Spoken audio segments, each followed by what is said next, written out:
universe is a sphere encased by successive coverings of the elements earth, water, fire, air, ether, intelligence, and ego. As a coconut has its hard outer shell and inner liquid, so the universe has its outer coverings and an inner space half filled with ocean water.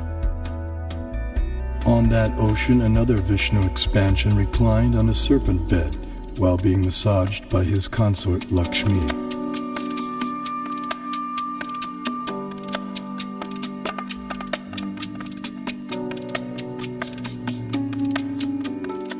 From his navel arose a lotus on which Brahma was born. Initially, the universe was pitch dark and Brahma engaged in meditation.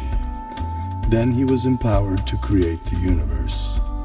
This account of creation may appear fantastic to some, but modern scientific theories also require fantastic leaps of faith to explain the origin of the universe. Vedic cosmology explains that the universe is made up of 14 vertically arranged planetary systems, or lokas.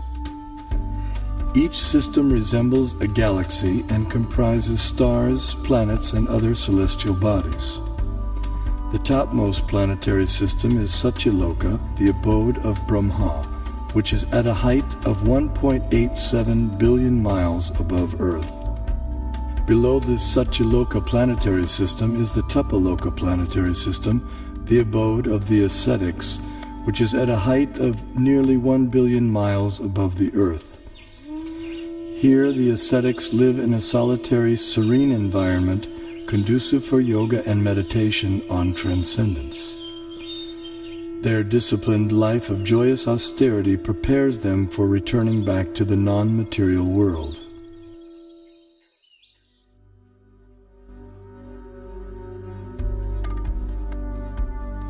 As we move down from Tapaloka, we pass through Maharloka and Janaloka until we reach the Svargaloka planetary system, also known as heaven. And then from the center of the dome, a chandelier, which shows the planets according to the Vedic version. This planetary system is rotating from east to west, and it is hanging like the chandelier getting shelter of the pole star. That we can see every night. That the pole star or the North Star remains fixed and does not orbit in the sky is well known to astronomers and sailors alike. Less known is the fact that the pole star rotates powerfully on its own axis.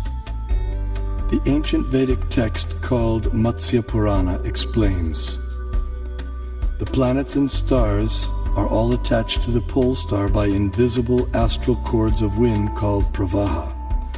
The revolution of the pole star causes the orbital motion of other planets and stars. Through meditation, yogic astronomers visualize the planets and stars as different parts of the body of Shishumar, the transcendental dolphin. The pole star, the topmost of the heavenly planets, is like the capital of the middle universe. Here, the third form of Vishnu resides on an ocean of milk. In times of universal disturbances, the demigods headed by Brahma come here to appeal for help. The pole star is also the abode of Dhruva, a pure and exalted devotee of the Lord.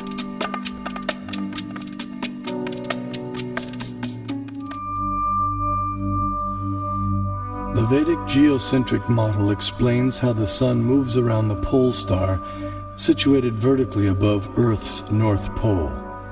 As the sun goes around the Earth globe, we experience day and night. The stationary Earth, unlike the pole star, does not revolve on its own axis, though it is slightly tilted toward the pole star. During summer in the northern hemisphere, the North Pole experiences 6 months of daylight. Conversely, during summer in the southern hemisphere, the South Pole experiences 6 months of daylight. These 6-month periods correspond to a day and night for the demigods living in the heavenly planetary system. Vedic cosmology accounts for this phenomena by the vertical motion of the sun, technically called Uttarayana and Dakshinayana. The sun moves upward on an incline for half a year and then downward for the next half. This motion produces two effects on Earth, namely the changing of the seasons and the varying durations of day and night. Ordinary vision sees the sun to be a mere globe of fire. However, celestial vision reveals a personality residing over the sun. His name is Vivasvan, and he rides on a golden chariot pulled by 7 divine horses at a speed of 16,000 miles per second. The chariot has one wheel which moves on celestial Manasottara mountain. The horizontal shaft is linked to the axial hub of the universe, Mount Meru, and the diagonal shaft is linked to the pole star. With each circular path, the wheel gradually moves laterally inward for 6 months and then outward for 6 months.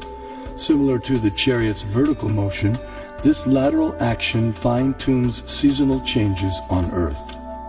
When the orbital motion of the sun is viewed from above, its illumination is seen to extend out to half of the greater Earth plane.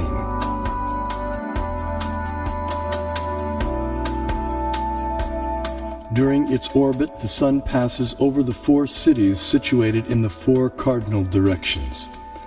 The city over which the sun is passing experiences noon, and the city in the opposite direction experiences midnight. The 2 other cities experience sunrise and sunset. Although Bhumandala literally means the circle or mandala of the Earth, it has little in common with the Earth on which we stand. The diameter of Bhumandala is given in the Bhagabatam, and it is about the size of the orbit of Uranus. Bhumandala is divided into a series of geographic features called oceans and islands. But these are geometrically perfect rings of cosmic size with no resemblance to irregular earthly continents. In the center of Bhumandala is the circular island of Jambudvip, with 9 subdivisions called Varshas. These include Bharatavarsha, which can be understood in one sense as India, and in another as the total area inhabited by ordinary human beings. Jambudvip is centered on the geometrically shaped Sumeru mountain, which represents the world axis and is surmounted by the city of Brahma, the universal creator. The Bhagavatam presents astronomy in geographical and mythological language, and the mode of presentation is different from the familiar modern approach. Although the Earth disk of Bhumandala may look naively unrealistic, careful study shows that the Bhagavatam uses it to represent at least 4 different reasonable and consistent models. Vishnu Purana also describes the Earth as Bharatkanda and gives its diameter as 8,000 miles. The Earth is also referred to by the name Bharatkanda in the invocation Sankalpa mantra chanted by Brahmana priests since time immemorial up until the present day. Jambudvipe Bharatavarshe Bharatakande Meroho Dakshine Pash. Vedic cosmology gives descriptions of the entire cosmos, including its subtle features. Perception and access to these subtle features, however, requires karmic qualification. Consequently, much of the cosmos described earlier, as well as parts of the cosmography about to be described, are imperceptible and inaccessible to us earthly inhabitants. Bharatkanda is one of the 9 islands of the larger and originally bow-shaped Bharatvarsha, which was divided by the sons of Sagara. Being completely surrounded by water, the islands are mutually unreachable. In the Vedas, Bharatkanda, our Earth, is also referred to by other names such as Sudarshan-dvip, Kumarika-dvip, and Navadvip, etc.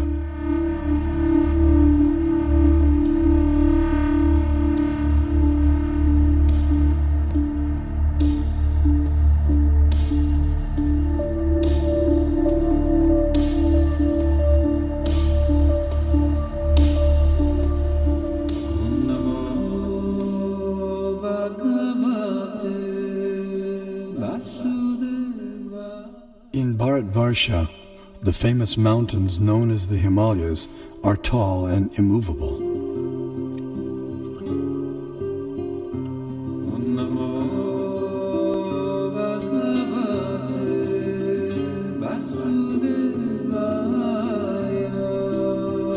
Here we find an abode of Lord Shiva, the greatest of the demigods.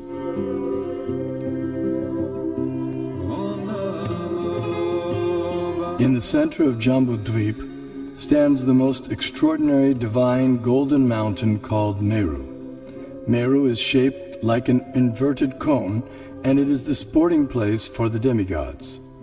Around Meru are many supporting mountains called Kesara.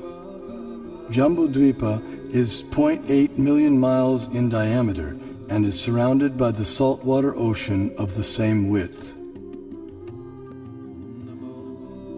On top of Mount Meru is a resort of Brahma called Manavati.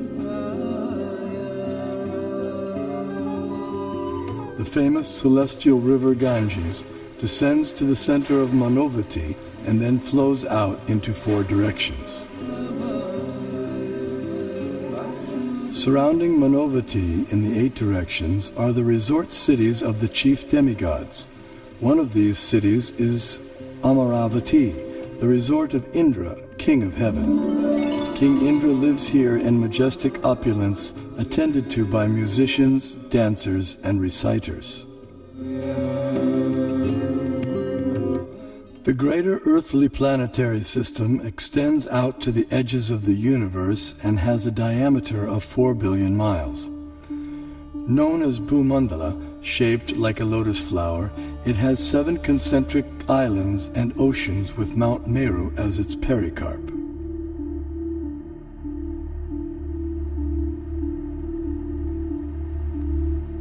The 7 oceans respectively contain salt water, sugarcane juice, liquor, clarified butter, milk, emulsified yogurt, and sweet drinking water. Sometimes Vedic cosmology is misconstrued as portraying the Earth to be a flat disk. This flat Earth misconception arises partly due to our inability to understand Vedic nomenclature. A single object may be referred to by several names, and a single name may refer to several objects.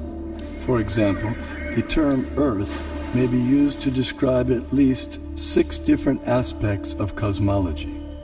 The Earth we live on is indeed a globe, as explained by the Sanskrit word parimandale, meaning spherical, used in the Mahabharata text. The flat disk refers to the greater earthly planetary system of Bhumandala. 4 elephants of inestimable size are placed at the 4 directions for balancing the greater Earth. Below the earthly planetary system are 7 subterranean realms named Atala, Vitala, Sutala, Talatala, Mahatala, Rasatala, and Patala, which do not receive sunlight and which are inhabited primarily by demoniac living entities. To reach the first one must go 80,000 miles downward through underground tunnels. At successive depths of 80,000 miles are the remaining 6 netherworlds, all of which are fully developed underground civilizations. In the 4th level downward, Talatala Loka, lives the magical architect Mayadanava, who has designed many brilliantly decorated cities where proud materialists reside. Below the netherworlds are the 28 hellish planetary systems. The demigod of justice, Yamaraj, judges the unrighteous human beings after their deaths and sends them to one of these planets. There, errant souls are administered appropriate punitive measures corresponding to their misdeeds.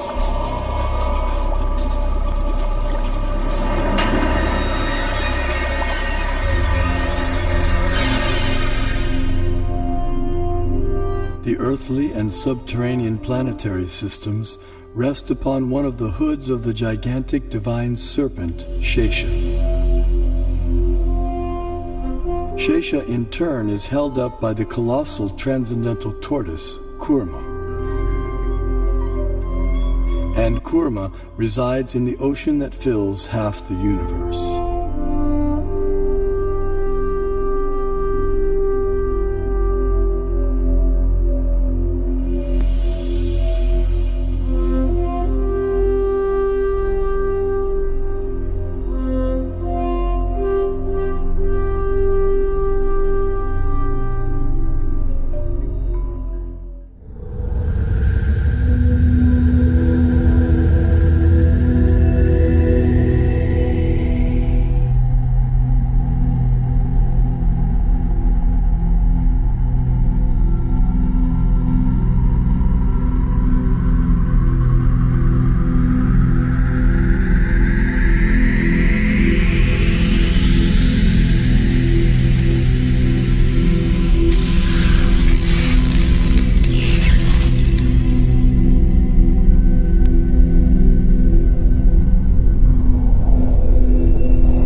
शशिवर्णं चतुर्भुजं प्रसन्नवदनं ध्यायेत् सर्वविघ्नोपशान्तये व्यासं वसिष्ठनप्तारं शक्तेः पौत्रमकल्मषं पराशरात्मजं वन्दे शुकतातं तपोनिधिं व्यासाय विष्णुरूपाय व्यासरूपाय विष्णवे नमो वै ब्रह्मनिधये वासिष्ठाय नमो नमः अविकाराय शुद्धाय नित्याय परमात्मने सदैकरूपरूपाय विष्णवे सर्वजिष्णवे यस्य स्मरणमात्रेण जन्म संसारबन्धनात् विमुच्यते नमस्तस्मै विष्णवे प्रभविष्णवे ॐ नमो विष्णवे प्रभविष्णवे श्रीवैशम्पायन उवाच